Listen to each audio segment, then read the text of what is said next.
yang ingin saya sampaikan. Saya ingin mengadakan supervisi, melakukan observasi di kelas Bu Ika. Saya ingin meminta waktu dulu kepada Bu Ika. Kira-kira kapan ya saya bisa melaksanakan observasi di kelasnya Bu Ika? Oh gitu, untuk waktu ya Pak ya? Iya, ya waktunya. Kemungkinan kalau untuk minggu besok ini kan tidak bisa ya, karena di sekolah itu sedang ada ujian sekolah. Betul. Nah kemungkinan nanti di minggu berikutnya Pak. Oh, minggu berikutnya ya. Kemudian nanti rencananya Bu Ika itu di kelas berapa nih akan mengajar? Untuk mengajarnya kita pakai kelas 85 ya Pak. 85 ya.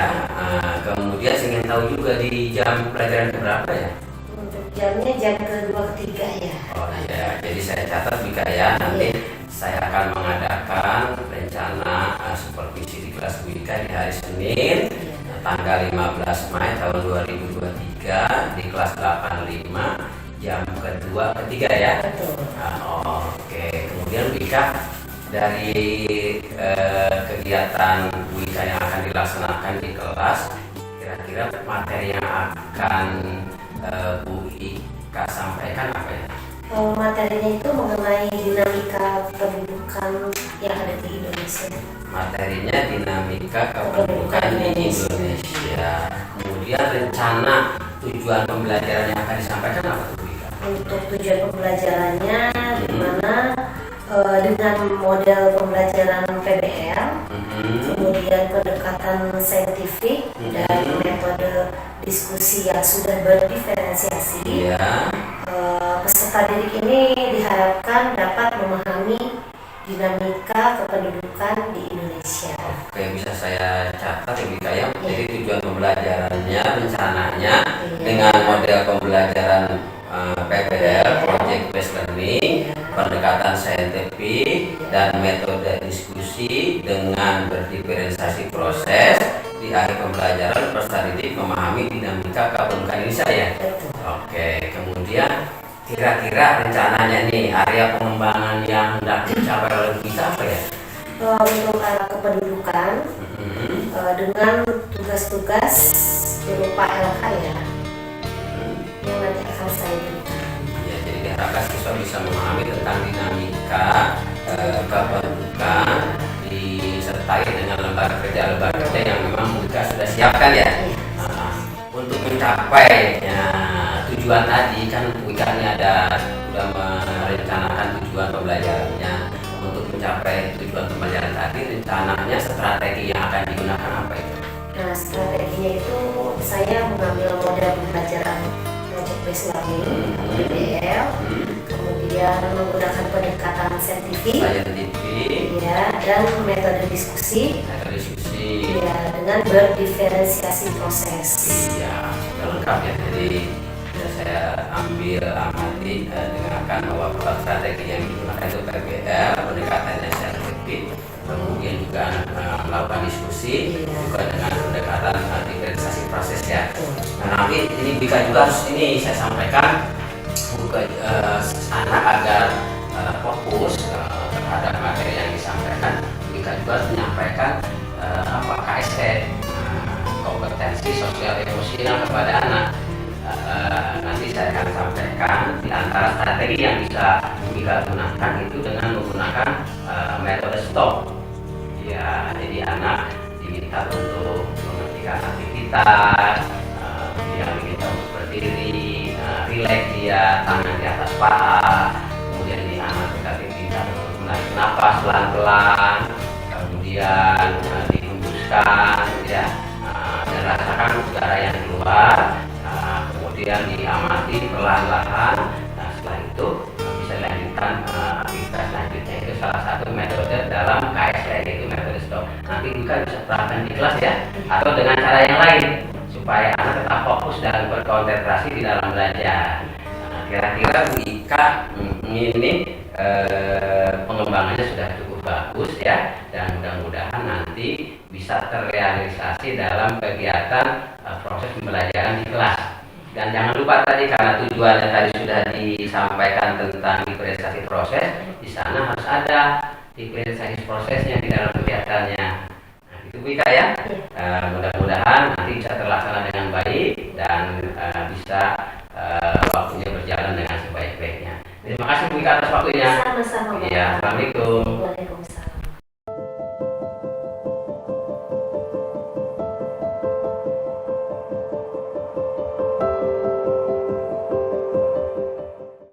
Assalamualaikum warahmatullahi wabarakatuh.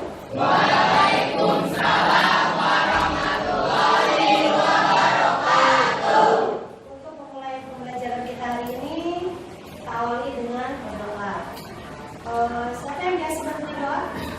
Dan silakan dengan siap.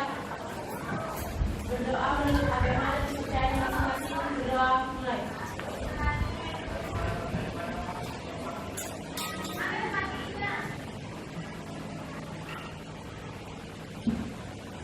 Berdoa selesai. Ucapkan salam.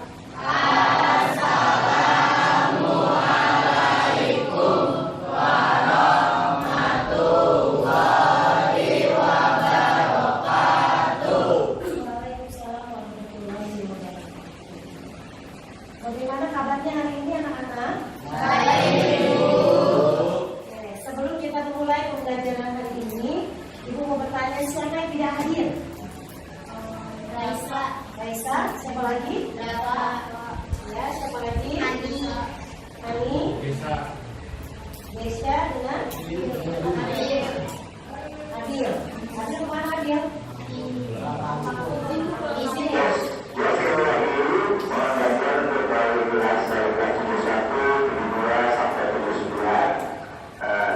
Mulai eksamen dari sekarang karena situasi telah menunjukkan jam 10 kurang 10 mengingat hari Jumat. Terus yang kedua kelas 81, 82 dan seterusnya sampai 89 juga sama. Yuk kita sama-sama membersihkan lingkungan kelas dan di sekitar kelas masing-masing. Perhatiannya, kerjasamanya diucapkan terima kasih. Ya, kita lanjutkan. Untuk materi kita hari ini, kita akan membahas mengenai materi dinamika kependudukan Indonesia. Nah, sebelumnya, sekarang Ibu ingin bertanya terlebih dahulu nih. Kira-kira bagaimana perasaan kalian hari ini? Baik? Sehat? Sehat. Kemudian senang? Apakah ada yang ngantuk? Tidak ada. Benar. Oke. Kalau sadar yang ngantuk, cuci muka dulu ya.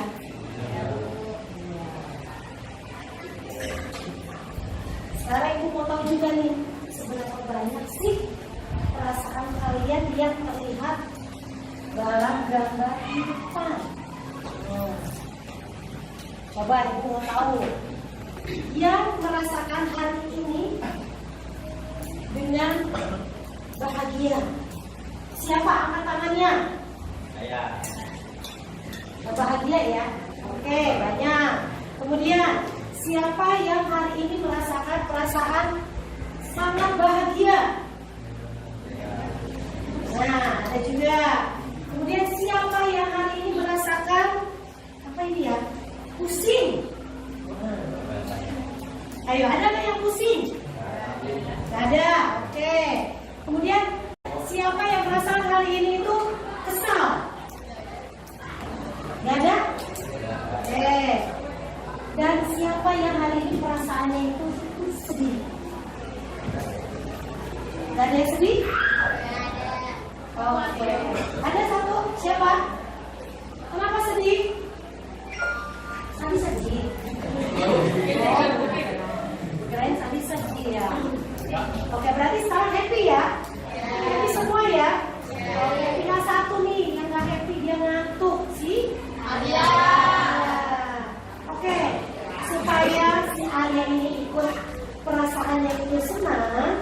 Dan sekarang coba kita fokuskan diri kita masing-masing. Kita rasakan sebelum masuk ke dalam materi pembelajaran, kita relaksasi dulu, ya. Bagaimana relaksasinya? Nah, coba sekarang lihat tahapan depan. Yang pertama, kita berhentikan aktivitas sejenak, kemudian duduk dengan rileks. Bagaimana duduk dengan rileks? Mau di atas meja atau di sini, di paha? Nah, rileks ya, tidak ada yang membungkuk ya. Oke, coba. Bagaimana rileksnya?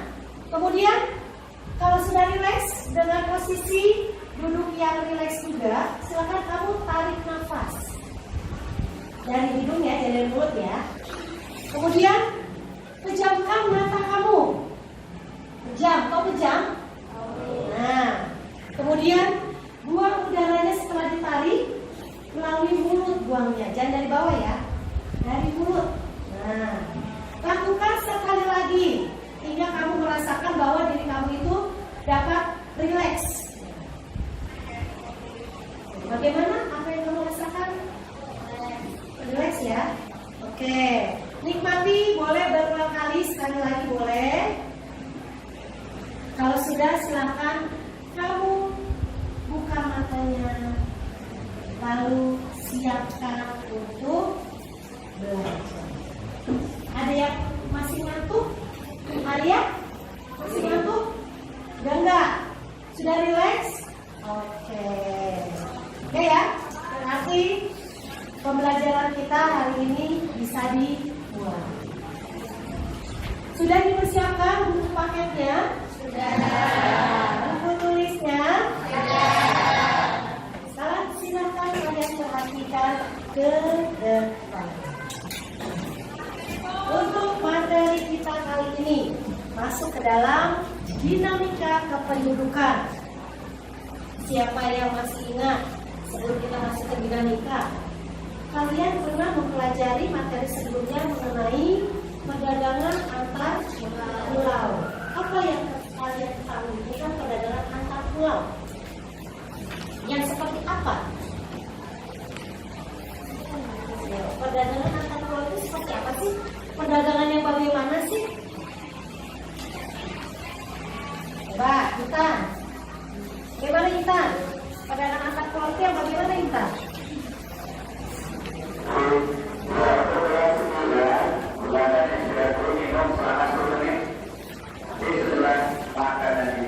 Perdagangan itu seperti apa Intan?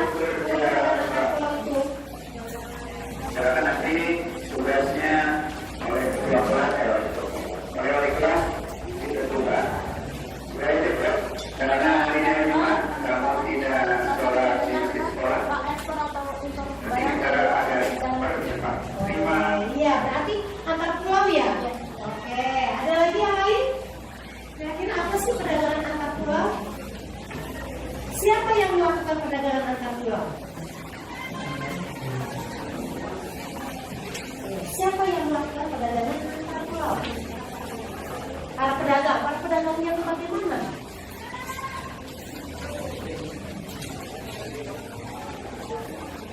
Ayo, ya seperti apa sih perdagangan antar pulau yang kamu ketahui? Coba ingat-ingat lagi. Materi sebelumnya, perdagangan antar pulau. Materi sebelumnya, nah, perdagangan yang terjadinya di mana? Kemudian pedagang-pedagang dari mana? Ayo.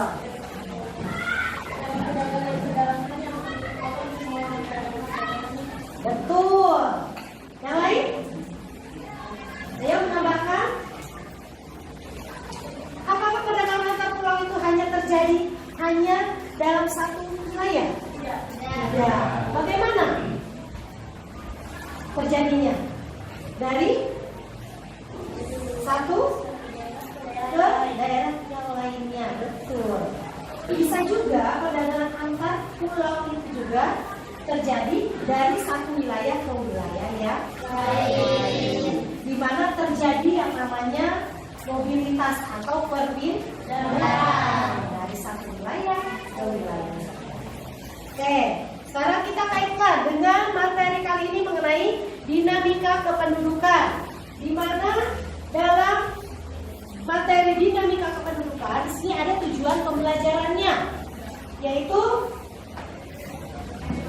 siswa di sini setelah melakukan model pembelajaran project based learning, pendekatan saintifik dan metode diskusi, serta berdiferensiasi proses, di akhir pembelajaran kalian itu harus dapat memahami mengenai dinamika kependudukan Indonesia. Jadi kamu harus nih tahu apa itu yang namanya dinamika kependudukan Indonesia. Nah, kemudian yang akan ibu nilai di sini, pertama, nanti ada penilaian yang namanya penilaian sikap. Yang kedua itu ada yang namanya penilaian pengetahuan. Dan yang ketiga itu ada yang namanya penilaian keterampilan. Jadi dari ketiga penilaian ini nanti yang akan ibu nilai. Oke? Kemudian sampai di sini ada yang mau ditanya mengenai tujuan ataupun penilaiannya? Tidak. Oke, ibu lanjut ya.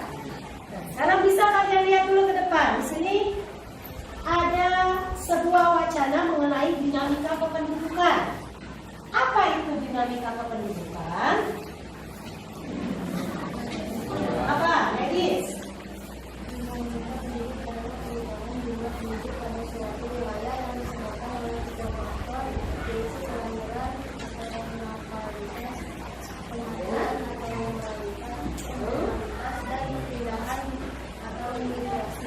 Oke, bisa diulang? Yang lain? Coba Devia. Apa itu dinamika kependudukan? Jumlah penduduk pada suatu wilayah yang disebabkan oleh tiga faktor, yaitu kelahiran, kematian,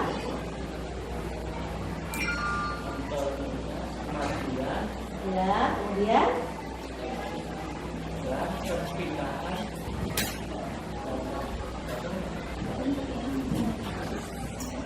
Perpindahan atau migrasi. Iya, jadi dinamika kependudukan itu adalah suatu kepadatan penduduk, di mana tingkat pertumbuhan penduduknya itu bisa dilihat dari apa? Dari penduduk yang ada di suatu negara. Itu namanya dinamika pendudukan. Di mana dinamika pendudukan ini, perubahan jumlah penduduk pada suatu wilayah itu disebabkan oleh tiga faktor. Ada faktor kelahiran atau natalitas. Faktor yang kedua yaitu kematian atau natalitas. Dan yang ketiga itu perpindahan atau migrasi. Nah, ini faktor-faktor yang mempengaruhi dinamika kependudukan yang ada di Indonesia. Nah, selain itu, yang namanya dinamika kependudukan ini ternyata telah dilakukan yang namanya sensus, di mana kita dapat mengetahui keanekaragaman jumlah penduduk, yaitu dengan dilakukannya sensus penduduk, mulai dari setelah kemerdekaan. Nah, itu sudah ada 7 kali sensus, yaitu pada tahun 1961. Kemudian 1971, 1980 dan 1990, 2010 sampai 2020. Nah, di mana sebelum kemerdekaan juga pernah dilakukan. Itu pada tahun 1920, di mana mencapai 34,3 juta jiwa. Dan pada tahun 1930-nya mencapai 60,7 juta jiwa. Dari mana ketahuan seperti ini? Ayo, data itu dapatnya dari mana? Sensus, betul. Kira-kira kalau dari tahun 1920 ke 1930 itu mengalami kenaikan atau penurunan? Kenaikan. Berarti sensus penduduk dari sebelum kemerdekaan sampai tahun berapa itu 1930 itu mengalami peningkatan. Lihat dari apa tadi data sensus penduduk. Bisa kalian lihat lagi di sini. berdasarkan data kependudukan pada tahun 2020.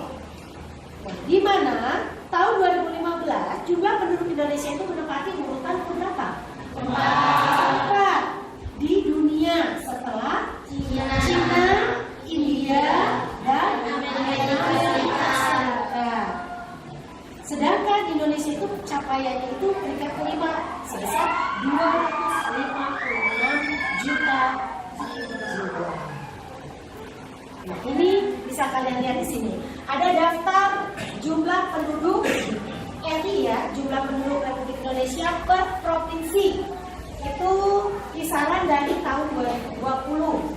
Mulai dari Aceh sampai Papua Barat. Ada 33 provinsi. Kemudian ada lagi jumlah penduduk sensus dalam juta jiwa. Di mana di sini kurang jelas ya. Di sini ada dari mulai tahun 1961, 1971, kemudian ada lagi 1980, berapa ini? 1990, 2000, 2010 sampai 2020. Bisa kamu lihat di situ ada grafik yang membentuk di mana sensus jumlah penduduknya itu ada yang naik, ada yang turun, ada yang naik. Bisa dilihat ya di sini ya. Ini persentase persennya. Jadi dari 1991 sampai 2020. Kira-kira bagaimana ini kondisinya? Naik atau turun? Ini tahunnya. Kemudian ini jumlahnya. Bisa kalian lihat. Naik atau turun? Naik. Faktornya apa tadi yang menyebabkan naik ini? Kelahiran, kematian, ya, iya, perpindahan atau migrasi. Oke, lanjut. Di sini ada prediksi pertumbuhan penduduk Indonesia. Ini baru prediksi ya, perhitungannya ya. Tahun 2024, mulai dari 2014, 2015, 16, 17, 18, 19, 20, 21, 22, 23, dan 24. Nah, ini prediksinya. Ini diagramnya semakin naik. Kita lihat dari dalam bentuk pertumbuhannya. Apa rumusnya? Supaya kamu tahu bagaimana cara mencari kepadatan penduduk. Ini ada rumus. Ada P sama dengan L dikurang M ditambah I dikurang E. Apa itu P? P itu yang kita cari, itu pertambahan penduduk. Apa itu L? Jumlah kelahiran. Ada lagi M. Apa itu M? Jumlah kematian. Ada lagi I. Apa itu I? Jumlah imigrasi. Jumlah imigrasi. Kemudian apa lagi? E. Apa itu E? Jumlah imigrasi. Jumlah imigrasi. P sama dengan L dikurang M ditambah I dikurang E.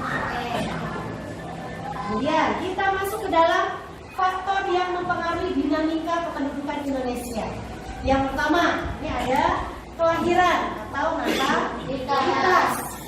Apa saja faktor-faktornya? Nah, di sini ada masa perkawinan di usia muda yang menyebabkan itu ya, faktor kelahiran, tingkat kesehatan yang baik, kemudian ada anggapan banyak anak banyak rezeki, dulu itu ya. Kemudian ada lagi kebutuhan tenaga kerja khusus di daerah agraris tradisional. Ada juga kurangnya informasi mengenai KB atau keluarga berencana.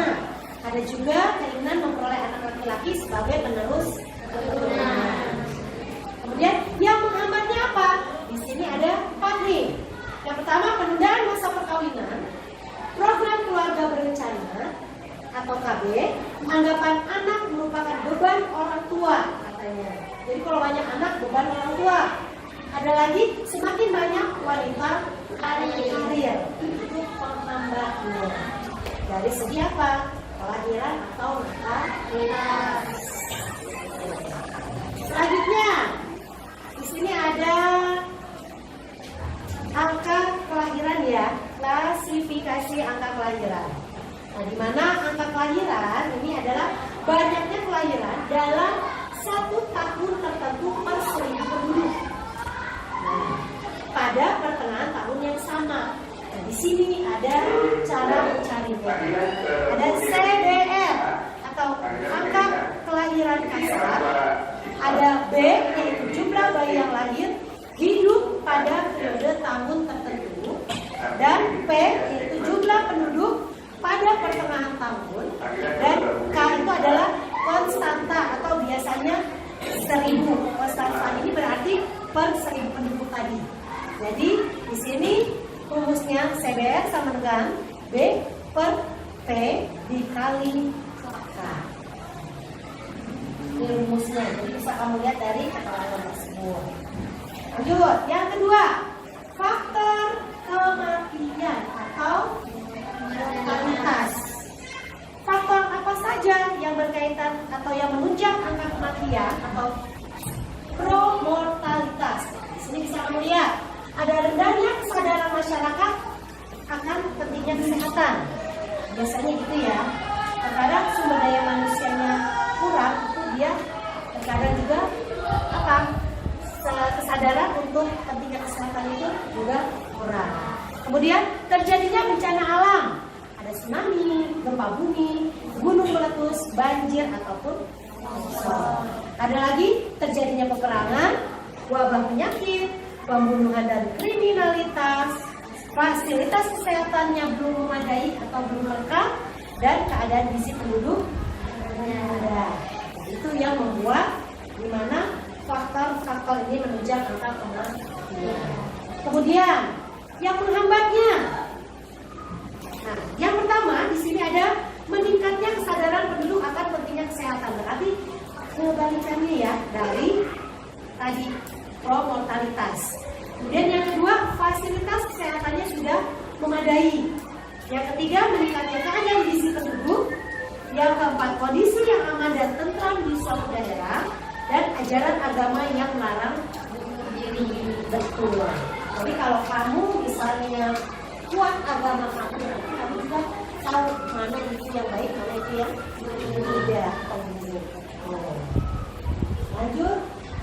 Nah, ini untuk cara perhitungan atau klasifikasi dari angka kematian kasar, di mana menggambarkan banyaknya kematian yang terjadi pada suatu tahun tertentu untuk setiap 100 penduduk di suatu wilayah. Sama pernya.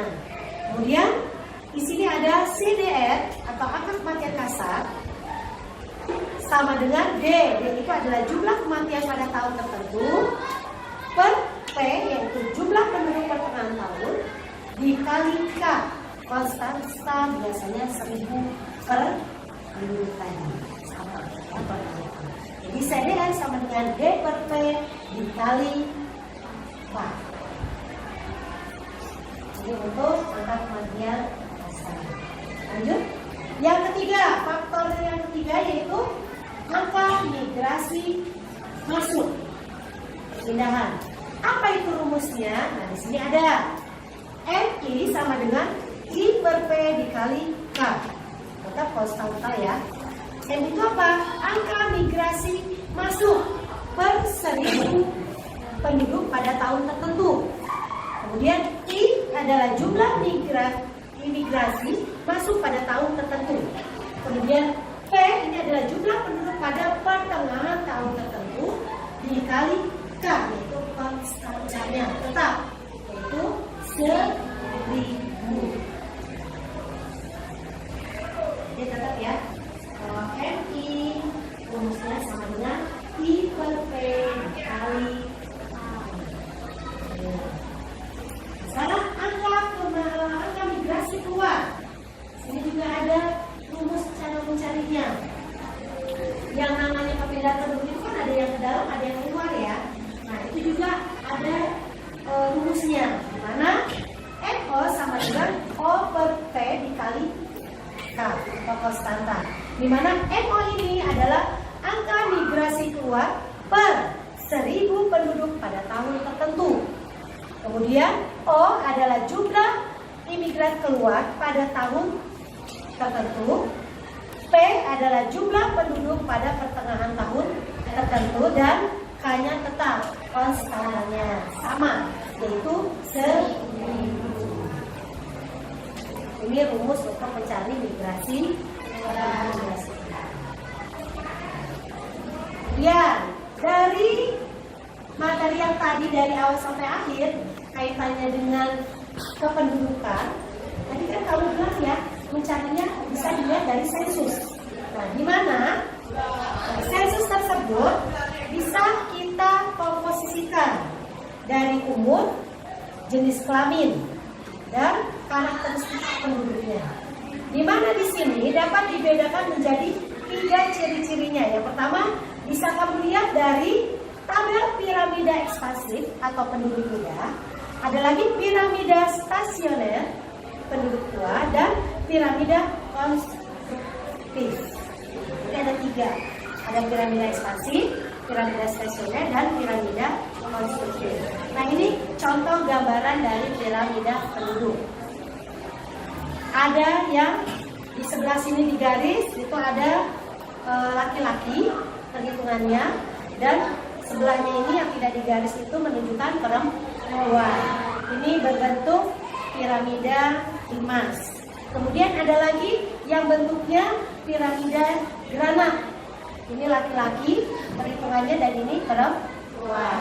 Kemudian ada lagi berbentuk batu nisan. Ini ada laki-laki dan sebelahnya adalah perempuan.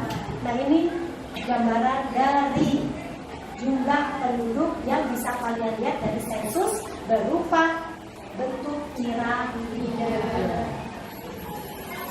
Sampai di sini ada yang mau ditanyakan? Ya. Ada yang mau ditanyakan nggak? Ada yang kurang jelas? Ya. Dari mulai kalian tadi dari pengertian, kemudian faktor-faktornya, kemudian sensus penduduk seperti apa, kemudian gambar dari piramida. Ya, gampang, apa nama? Maaf Bu, saya lupa tadi apa yang rumus kematian. Oh, rumus kematian. Kita lihat di sini ya. Nah, di sini ada rumus kematian kasar. Ya, kerjanya pakai hati ya. Pendek ya. Sama dengan bisa celaka. D per P dikali K. Ya, tidak satu. Ini angka kematian kasarnya. Ya, kemudian Kemudian ini jumlah kematian pada tahun itu terjadi. Kemudian per jumlah penduduknya berapa? Kemudian dikali konstantannya. Kamu dapat dari hasil dari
Masyarakat sedikit atau banyak?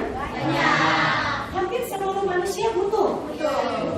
Nah, ada tidak kaitannya dengan dinamika yang banyak ini? Ada tidak kaitannya?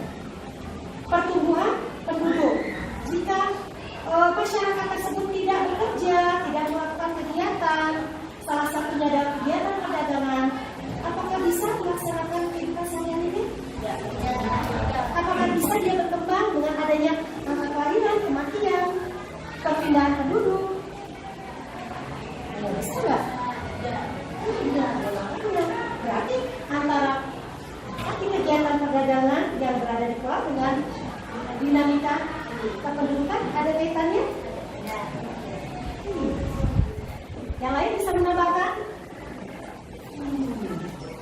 Ya, kok diam aja? Galak? Mau menambahkan? Tidak. Oke. Ada lagi yang mau bertanya? Ada? Ada yang bertanyain? Ada. Sudah kurang lebihnya paham? Oke. Kalau nanti ada yang kurang paham, boleh langsung tanya. Oke ya.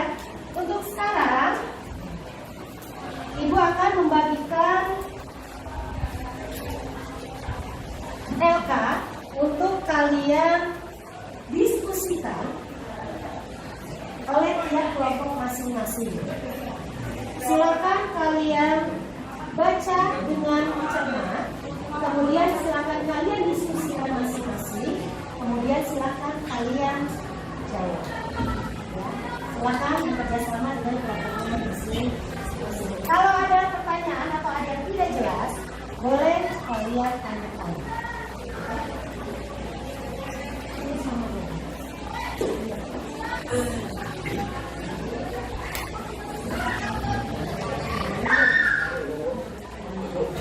Nah,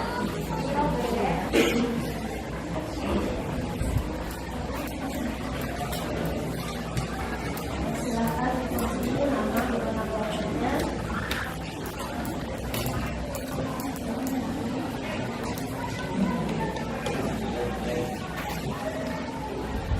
Ya, di situ ada nama anggota kelompok.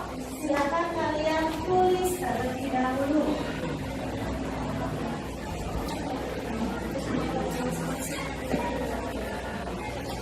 Oke.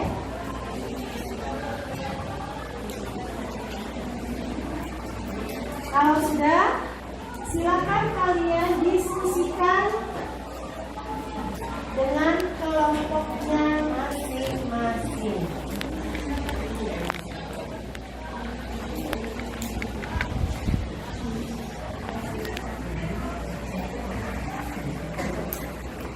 Sudah ditulis namanya masing-masing anggota kelompok? Sekarang lihat arahannya, langkah-langkahnya seperti apa? Lihat langkah-langkahnya ya. Boleh kalian buka paket. Di situ ada kurang jelas gambarnya ya.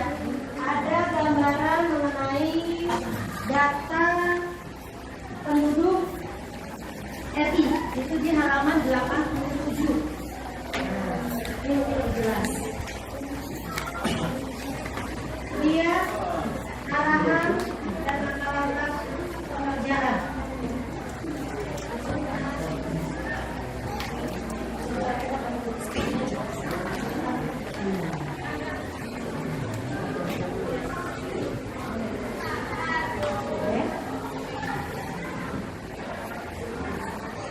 Ini yang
Ibu kasih waktu. Ibu kasih waktu berapa? 15 menit? 20 menit? Oh. 20 menit ya? Cepetan. Ya. Semangat. Kita bareng, biar semuanya tahu. Biar semua lihat gambarnya bareng-bareng.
3, 4, 5 belum? Belum. Kelompok 4, 5, 6 ya, 7. Ya, kelompok 1, 2, 3 sama kelompok 8. Masih ditunggu 5 menit lagi ya.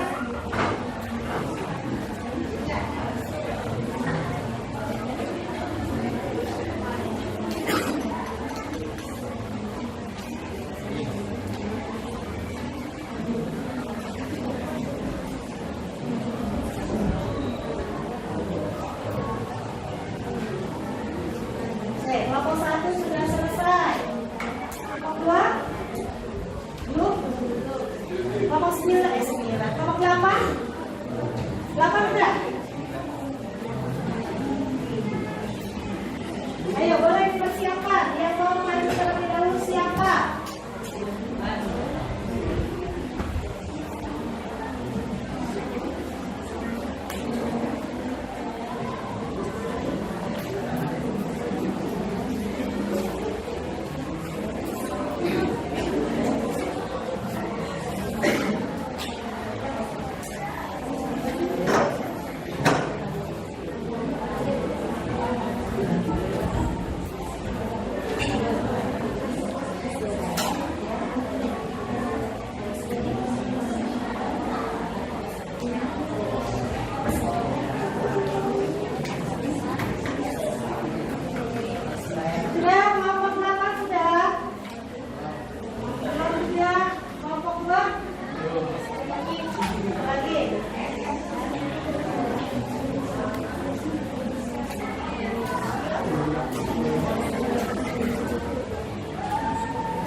Perwakilan dari kelompok 4. Oke, silakan Esti.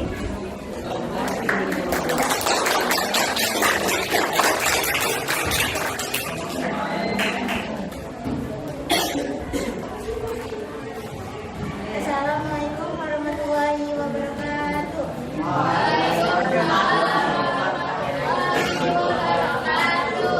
Saya perwakilan dari kelompok 4 akan mempresentasikan jawaban dari kelompok saya. 1. Laju pertumbuhan penduduk Indonesia dari periode ke periode memiliki kecenderungan menurun. Salah satu penyebabnya adalah kebijakan pemerintah menekan laju pertumbuhan penduduk lewat program pembagaan bencana yang diluncurkan sejak tahun 1980-an. Melalui sensus penduduk yang digelar setiap 10 tahun sekali mencatat rata-rata laju pertumbuhan penduduk pada 1961 sampai 1991 sebesar 2,10%. Kemudian meningkat menjadi 2,31% dalam periode 1971 sampai 1980. Selanjutnya pada periode 1980 sampai 1990 rata-rata laju pertumbuhan penduduk mulai menurun menjadi 1,98% dan terus menurun pada periode 1960 sampai 2000 sebesar 1,44% dan pada periode 2020 sampai 2010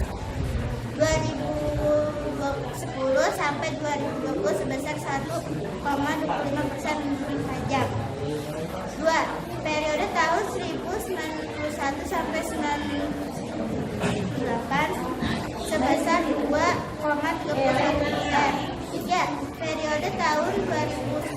sampai 2020 sebesar 1,5%. Sekian dari saya. Assalamualaikum warahmatullahi wabarakatuh.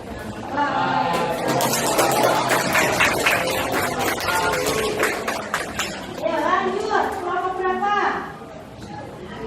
Ayo dia, kelompok 6.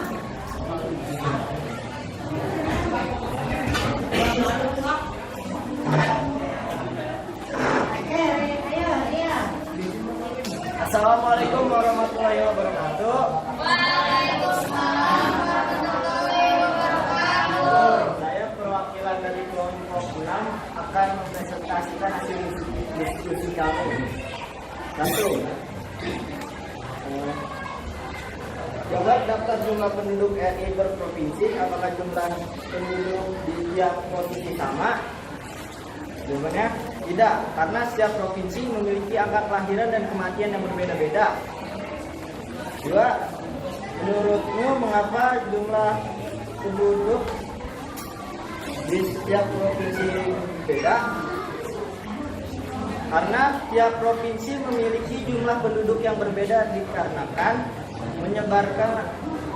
penyebaran penduduk Indonesia yang tidak merata dikarenakan angka kelahiran dan kematian. Karena tidak seimbangnya banyak penduduk yang disebabkan oleh transmigrasi sehingga kepadatan penduduk tiap provinsi berbeda. 3. Gambar jumlah penduduk hasil sensus. Dari gambar apakah laju pertumbuhan penduduk setiap tahun tetap? Pertumbuhan penduduk tiap tahun tidak tetap karena disebabkan oleh tingkat kelahiran, kematian, dan perpindahan penduduk yang berubah-ubah. Sekian presentasi dari saya. Wassalamualaikum warahmatullahi wabarakatuh. Lanjut, kelompok berikutnya.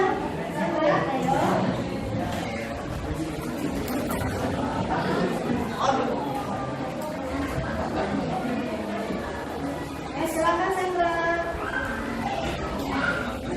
Assalamualaikum warahmatullahi wabarakatuh.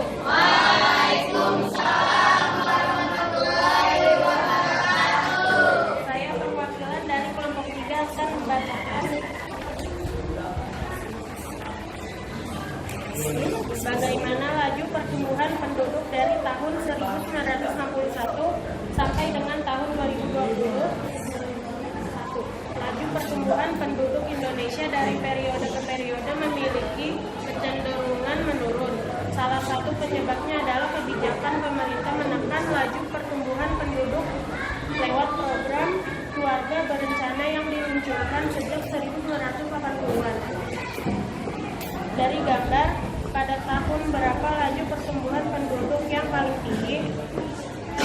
Melalui sensus penduduk yang digelar setiap 10 tahun sekali, mencatat rata-rata laju pertumbuhan pendudukan pada 1961 sampai 1971 sebesar 2,10%, kemudian meningkat menjadi 2,31% dalam periode 1971 sampai 1980. Selanjutnya, pada periode 1980 sampai 1990, rata-rata laju pertumbuhan penduduk mulai menurun menjadi 1,98% dan terus menurun pada periode 1990 sampai 2000 sebesar 1,44% dan pada periode 2010 sampai 2020 sebesar 1,25% menurun tajam. 3. Dari gambar, pada tahun berapa laju pertumbuhan penduduk yang paling tinggi? Periode tahun 1971 sampai 1980 sebesar 2,31%. 3. Dari gambar, pada tahun berapa laju pertumbuhan penduduk yang paling rendah? 3. Periode tahun 2010 sampai 2020 sebesar 1,25%. Sekian dari saya. Assalamualaikum warahmatullahi wabarakatuh. Dari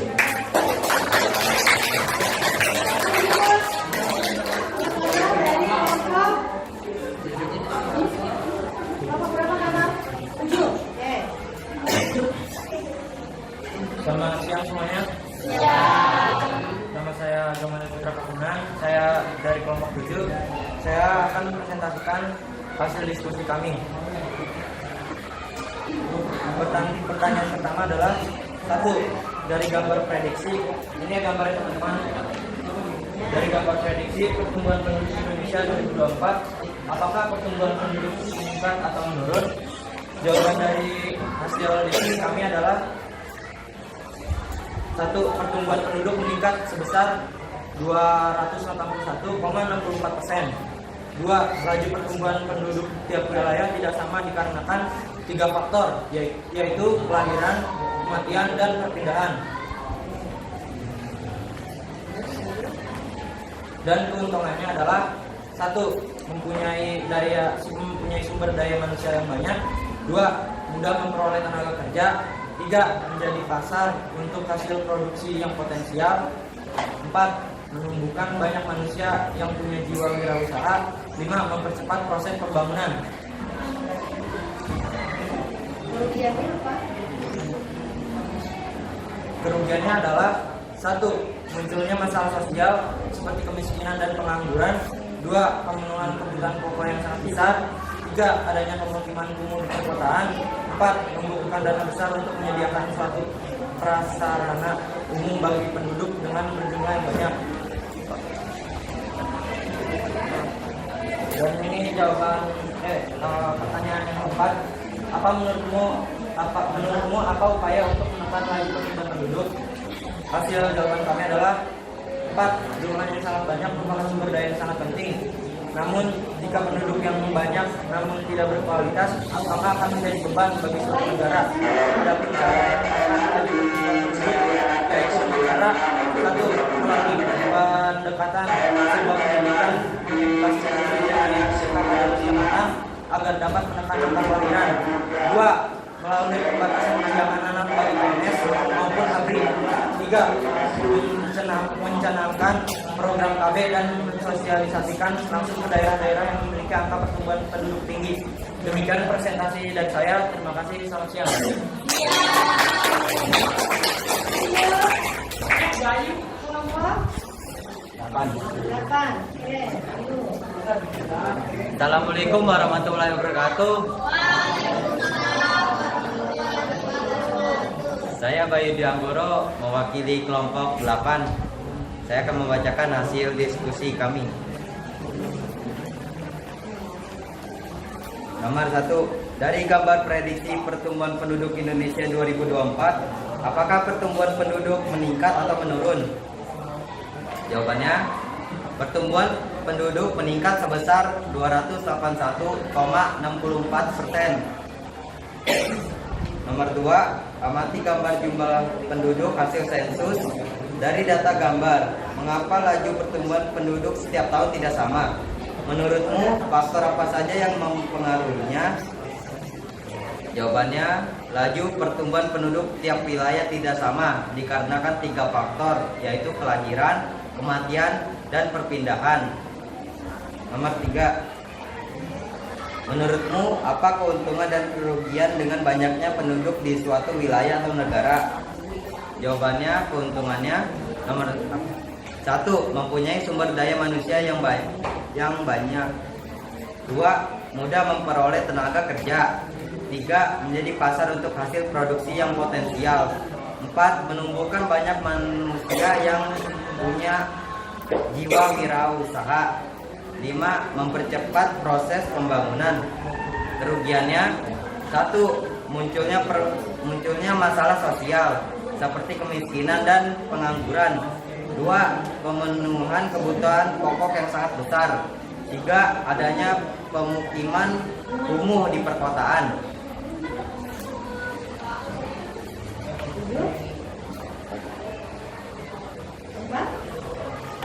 Oh ya. Menurutmu apa upaya untuk menekan laju pertumbuhan penduduk?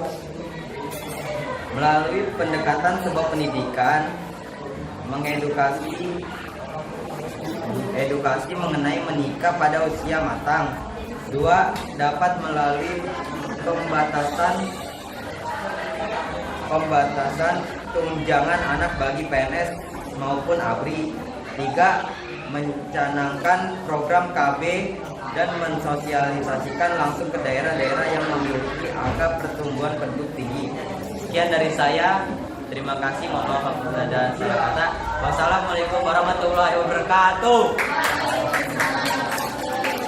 Oke, lanjut. Masih 2 kelompok lagi ya?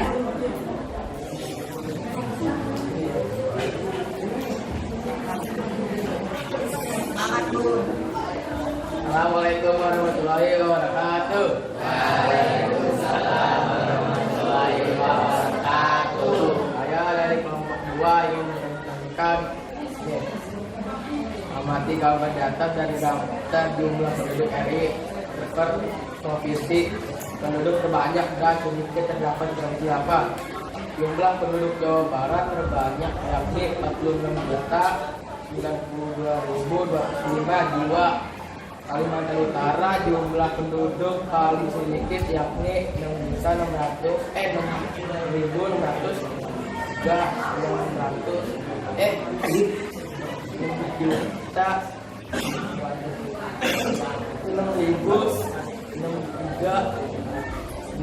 jiwa.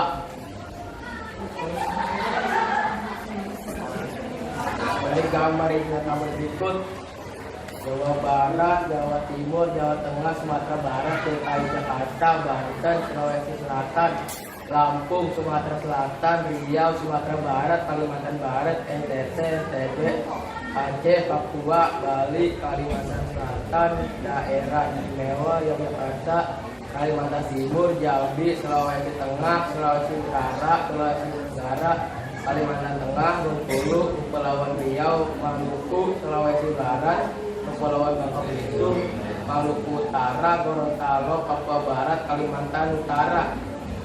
Ya, Assalamualaikum warahmatullahi wabarakatuh.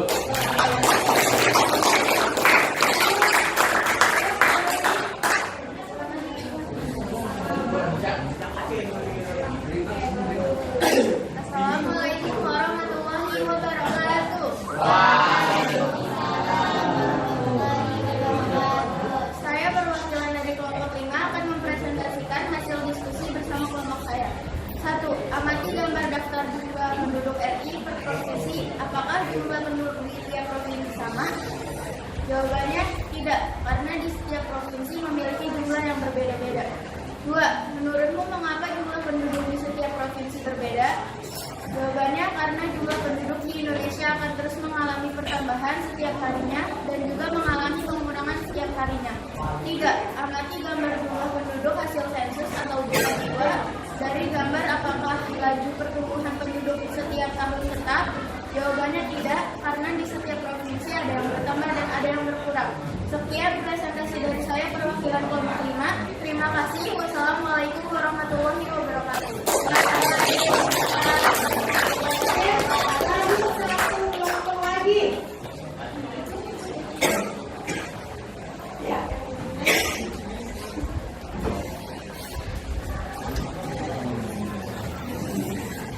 Assalamualaikum warahmatullahi wabarakatuh. Saya Ledit dari perwakilan kelompok 1 akan mempresentasikan hasil diskusi kami. 1. Amati gambar di atas. Dari daftar jumlah penduduk RI per provinsi, penduduk terbanyak dan tersedikit terdapat di provinsi apa? Yang terbanyak di Provinsi Jawa Barat dan yang paling tersedikit di Provinsi Kalimantan Utara. Urutan provinsinya yang pertama Jawa Barat, Jawa Timur, Jawa Tengah, Sumatera Utara, DKI Jakarta, Banten, Sulawesi Selatan, Lampung, Sumatera Selatan, Riau, Sumatera Barat, Kalimantan Barat, Nusa Tenggara Timur, Nusa Tenggara Barat, Aceh, Papua, Bali, Kalimantan Selatan, Yogyakarta, Kalimantan Timur, Jambi, Sulawesi Tengah, Sulawesi Utara, Sulawesi Tenggara, Kalimantan Tengah, Bengkulu, Kepulauan Riau, Maluku, Sulawesi Barat, Kepulauan Bangka Belitung, Maluku Utara, Gorontalo, Papua Barat, dan Kalimantan Utara. Sekian hasil presentasi dari saya. Wassalamualaikum warahmatullahi wabarakatuh. Oke, ada yang belum maju? Sudah semua ya? Coba, tadi kalian sudah mendengarkan hasil diskusi dari tiga kelompok. Nah, kira-kira apa yang kalian dapatkan dari hasil kesimpulan tiap-tiap kelompok mengenai tadi yang pertama? Ya, apa tadi kelompok 1? Mulai dari daftar urutan provinsi ya, daftar urutan jumlah penduduk tiap-tiap provinsi. Kemudian tadi juga ada dari kelompok 3-4 itu mengenai apa tadi? Data hasil sensus penduduk ya per juta jiwa. Kemudian ada lagi tadi dari kelompok berapa? 5-6 ya. Tentang apa tadi?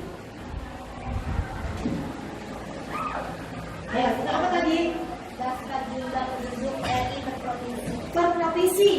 Apakah ada kenaikan atau penurunan, ataukah tetap atau tidak tetap? Kemudian ada lagi tadi dari kelompok 7 dan 8. Tentang apa tadi? Level kemampuan termasuk mahir proses. Tentang apa tadi? Faktor yang mempengaruhi pertumbuhan penduduk. Iya, serta keuntungan dan kerugiannya. Nah, apa kira-kira bisa kalian simpulkan dari hasil diskusi? Coba, 1, apa kira-kira? Kelompok mana dulu nih yang mau menyimpulkan? Dari kelompok Intan? Apa kira-kira kesimpulannya, Intan? Iya. Dari tadi hasil diskusi kamu? Adalah terjadinya kenaikan dan penurunan setiap tahunnya. Terjadinya kenaikan dan penurunan setiap tahunnya. Apa tuh kenaikan penurunan? Penduduk. Jumlah penduduk dalam sensus. Oke. Kelompok lain? Kelompoknya Lisa, coba. Apa kesimpulannya Lisa? Nanti terjadinya kenaikan katanya. Setiap tahun dari wilayah-wilayah tertentu. Apa Lisa? Ini kaitan dengan hasil diskusi yang tadi.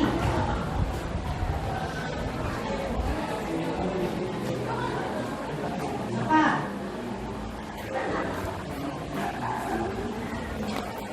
Apa Lisa? Penduduk berjumlah setiap 10 tahun sekali, karena rata-rata laju pertumbuhan penduduk makin meningkat. Makin meningkat. Pada tahun berapa itu?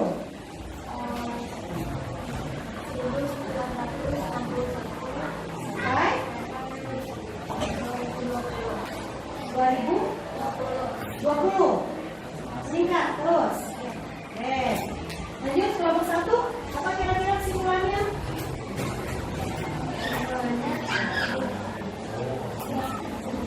Data jumlah penduduk provinsinya sebanyak Jawa Barat, provinsi Kalimantan Utara. Kalimantan Utara. Nah, jadi kesimpulan dari kelompok 1 tadi jumlah penduduk terbanyak itu terdapat di wilayah Jawa Barat. Sedangkan jumlah penduduk sedikit, yang paling sedikit itu adalah Kalimantan Utara. Oke, kelompok lagi yang dulu. Kelompoknya Rian, apa Rian kesimpulannya?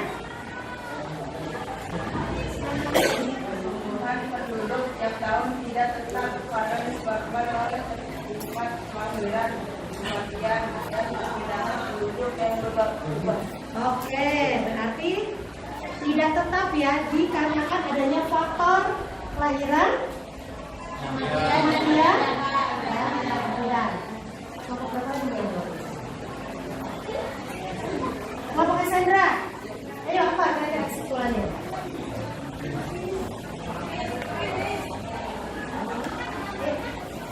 Apa kesimpulannya tadi?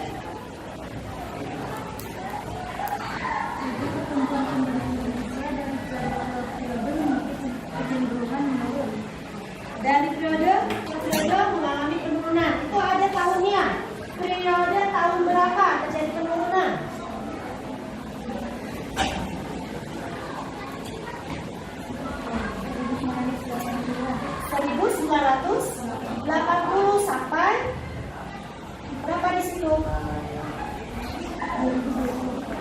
2020. Kenapa bisa menurun?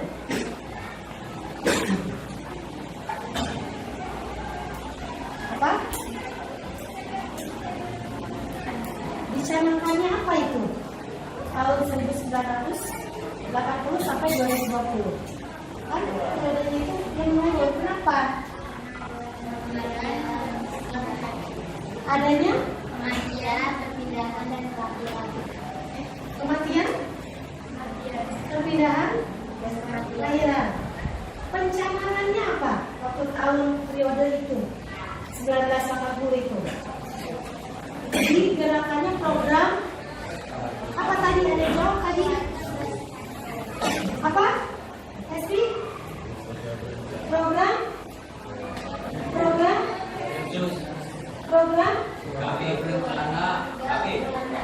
Iya, keluarga. Iya, tahun 1980 sampai 2020. Apalagi yang lain? Ada lagi? Cukup? Cukup. Oke, jadi kita ulas ya. Jadi kesimpulannya dari materi hari ini, satu tadi jumlah penduduk terbesar ya itu ada di wilayah Jawa Barat dan jumlah penduduk yang paling sedikit itu ada di Kalimantan Utara. Kemudian yang kedua tadi jumlah penduduk itu tidak tetap karena apa? Faktor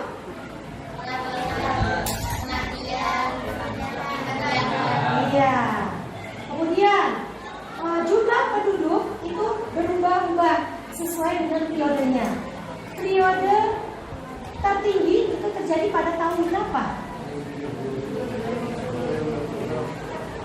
Ayo, tahun berapa? Ingat-ingat lagi. 19 berapa?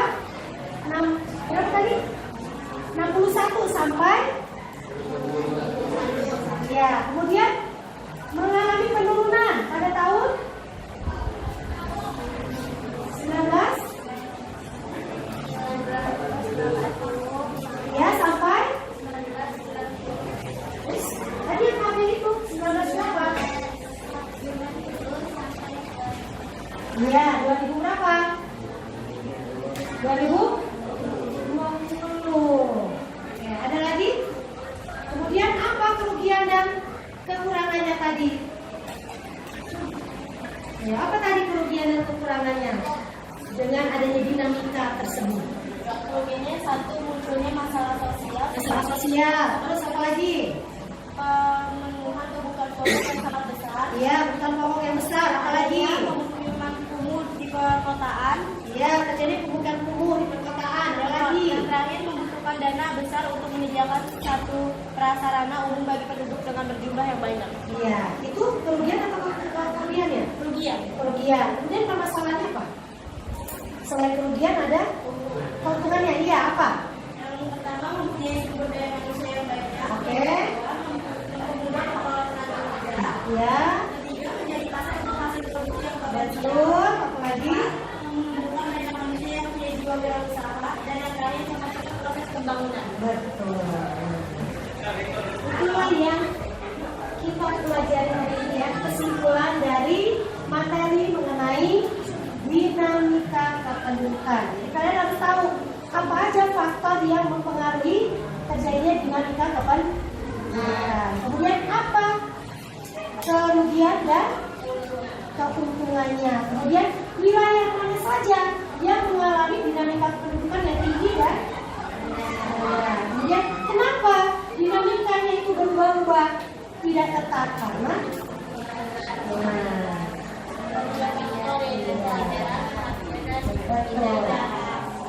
Sampai di sini ada yang mau ditanyakan lagi? Tidak ada? Oke, kalau tidak ada, kita beri tepuk tangan untuk hari ini.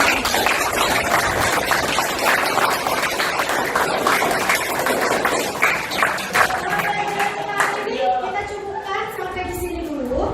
Dan untuk pembelajaran berikutnya, nah ya, nanti kamu silakan pelajari di rumah mengenai faktor-faktor ya, ada di halaman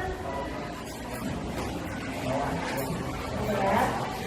Nah, mengenai dampak positif dan negatif dinamika kependudukan itu ada di buku paket halaman 286 sampai 291. 286 sampai 291. Faktor ya, dampak positif dan negatif dari dinamika kependudukan. Dan untuk oleh-olehnya di rumah nanti, silakan kalian boleh buat sebuah produk yang berkaitan dengan materi hari ini, yang berkaitan dengan tadi faktor-faktor dinamika kependudukan seperti apa tadi, kematian, kelahiran maupun kepindahan penduduk.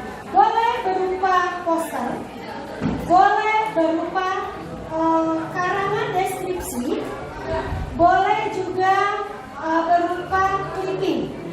Silakan Ibu bebaskan. Silakan nanti kamu cari sendiri, kamu mau dalam bentuk apa.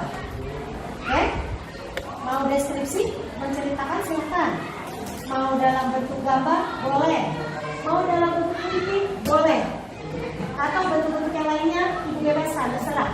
Mau buat apa? Apa? Ini untuk kelompok atau Perorangan. Ya, perorangan. Jadi untuk oleh-oleh di rumah. Ya. Sampai di sini ada yang mau ditanyakan? Tidak ada? Benar? Sudah cukup? Hasil yang tadi sudah kalian kerjakan silakan nanti ditunjukkan ke. Oke, terima kasih untuk pembelajaran hari ini. Tetap selalu semangat. Jangan lupa tugasnya dikerjakan di rumah. Terima kasih. Assalamualaikum warahmatullahi wabarakatuh.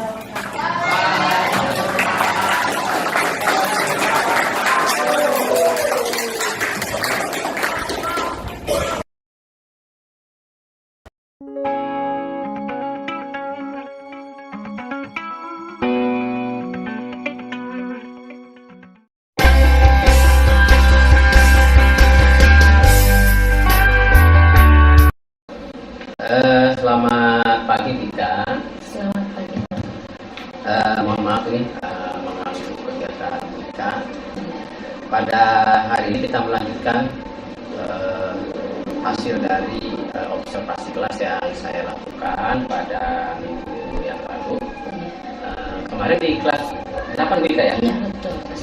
Kemarin kan saya sudah melakukan observasi di kelas Tika pada pelajaran IPS di kelas 8 5.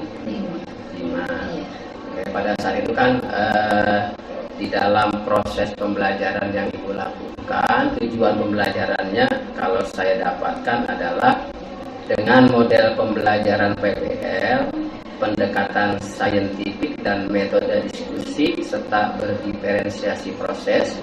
Di akhir pembelajaran, peserta didik dapat memahami dinamika kependudukan di Indonesia. Oke, saya mau nanya nih, bagaimana sih pendapat Ibu setelah melaksanakan proses pembelajaran di kelas?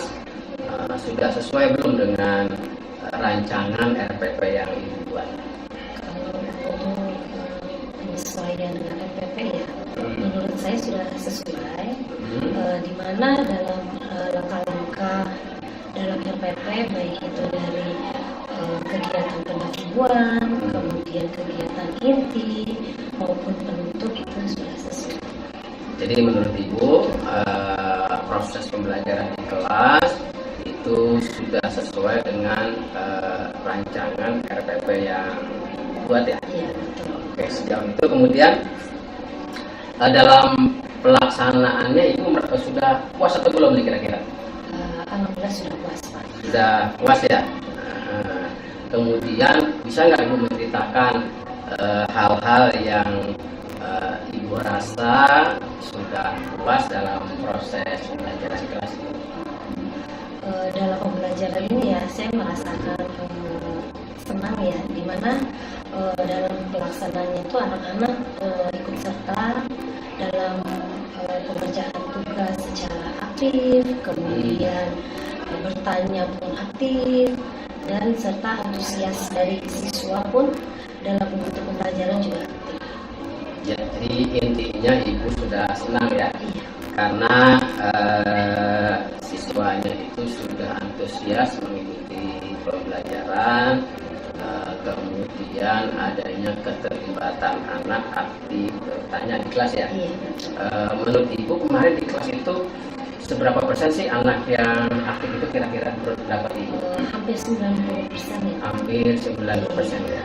Oke, kemudian saya ingin bertanya kembali, berarti sisanya 10% ya yang belum aktif ya? Betul. Kalau menurut ibu dari hasil proses pembelajaran yang sudah dilakukan itu sejauh mana ketercapaian tujuan pembelajaran yang dilaksanakan? Untuk Sudah tercapai atau belum menurut ibu ini? hampir ya 99% hampir tercapai. Sudah Iya. hampir tercapai. Bisa diceritakan nggak gimana ketercapaiannya sejauh mana nih yang ibu maksud? Iya, dimana pada saat pembelajaran itu kan menggunakan metode diskusi kelompok ya. Jadi ada hanya beberapa siswa sih ada yang masih tidak bisa fokus ya dalam mengikuti kegiatan tersebut, tapi hanya beberapa saja. Kalau untuk yang lainnya, alhamdulillah mengikuti dengan baik. Oke, jadi menurut ibu sudah sesuai dengan tujuan pembelajaran, tapi masih ada beberapa siswa yang belum fokus. Iya. Nah, kira-kira siswa yang belum fokus itu kenapa ya? Kalau boleh saya tahu kira-kira.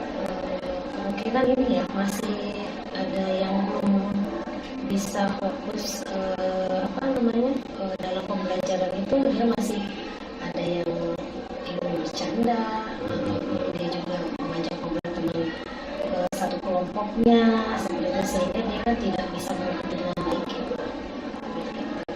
Jadi yang dimaksud belum fokus itu karena dia belum memperhatikan Iya. pada proses pembelajaran yang dilakukan.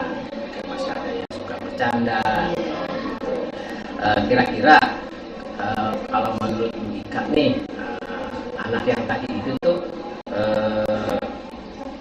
untuk mengatasinya biar dia tetap fokus pada proses pembelajaran, kemudian aktif di kelas, kemudian antusias.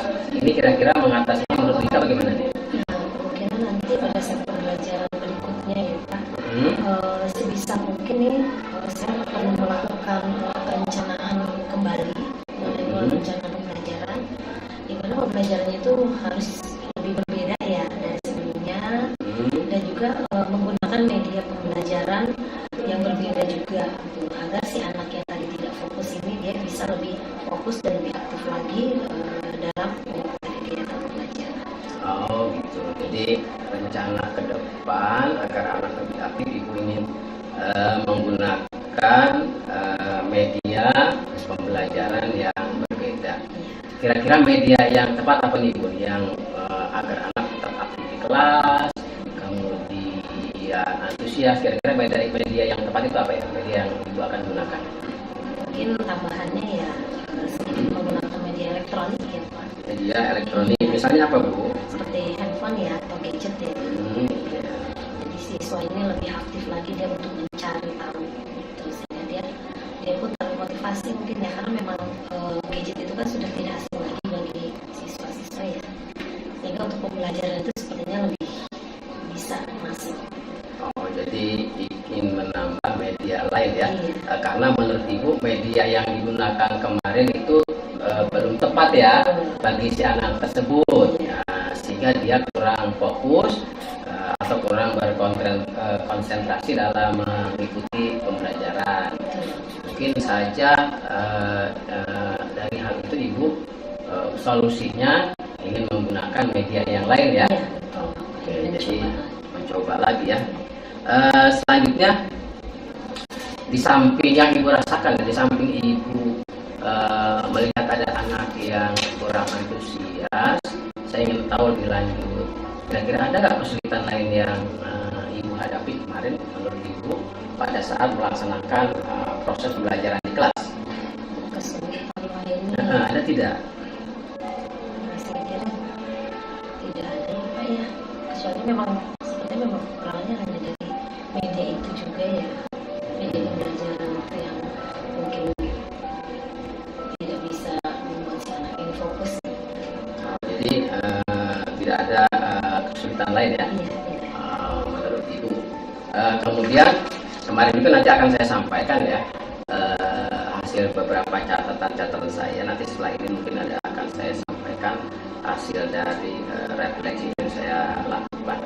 Oke, saya ingin lebih jauh bertanya, kalau Ibu tadi akan melakukan menambah, memperbaiki RPP, kemudian menggunakan media lain agar anak ini tetap fokus.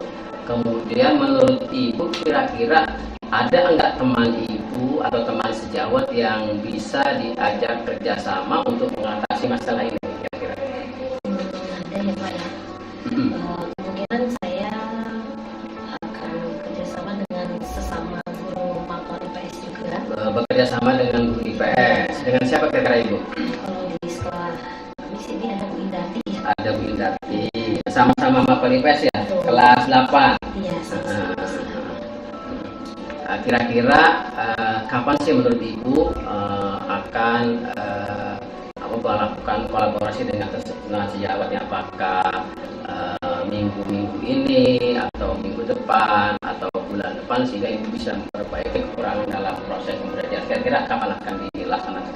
kemungkinan minggu ini ya, akhir minggu ini ya Pak. Akhir minggu ini, jadi akhir di bulan, masih di bulan Mei ya? Bulan Mei ya. Kalau memang tidak memungkinkan, kemungkinan nanti di awal bulan setelah semester ya.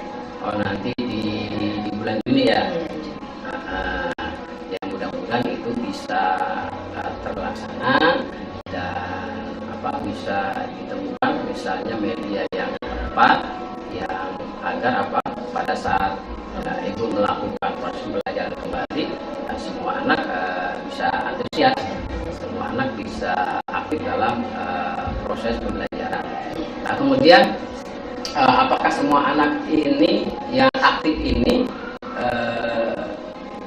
menurut Ibu apakah aktif dalam mengerjakan tugas, aktif di dalam kelompok, atau seperti apa aktifnya yang tadi dikatakan hampir semuanya sudah aktif? Dari proses ya, dimana dari awal pembelajaran si anak ini mengenal mengenai materi yang disampaikan di awal, kemudian dari proses pengerjaan tugas atau lembar kerja siswa, kemudian aktif juga dalam menyimpulkan hasil di akhir proses.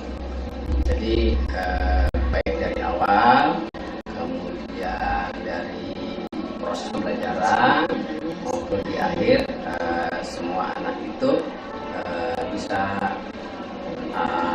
aktif dalam mengerjakan tugas-tugas yang ada. Oke, Bu Ika, saya harap mudah-mudahan ini apa yang Ibu akan lakukan dengan teman sejawat ini bisa cepat terlaksana ya. Terima kasih atas waktunya. Oke, dan nanti saya bisa bertemu lagi dengan Bu Ika. Kira-kira hasil koreksi dari RPP yang sudah diperbaiki seperti apa? Bisa Bu Ika ya? Kalau Bu Ika sudah bekerja sama dengan Bu Indati. Oke, terima kasih Bu Ika. Sama-sama Bang. Assalamualaikum. Waalaikumsalam.